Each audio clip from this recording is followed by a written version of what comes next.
kommentek, hallod? Jön a komment,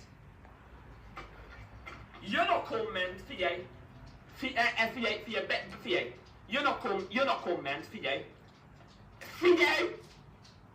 nagyon figyelj. A dagadtó McCary jobb volt.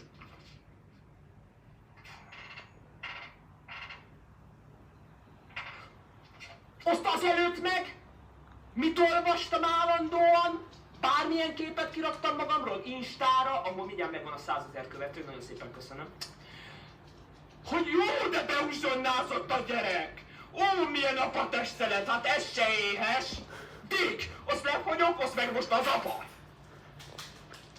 Hát mikor lesz már mindenkinek jó valami? Ha dagadt az ember, az a baj, ha lefogyik, az a baj, ha kigyúrja magát, az a baj, ha nem gyúrom ki magam, az a baj, ha pópózba állok, az a baj, ha izmos vagyok, az a baj, ha férfias vagyok, az a baj, ha nem vagyok férfias, az a baj, ha sapka van rajtam, az a baj, ha nem vagyok sapkába videó közben, az a baj, ha mörcs van rajtam, az a baj, ha nem mörcs van rajtam, az a baj, ha nincsen széndebrírút, az a baj. De még zokni sincs rajtam, az sose baj.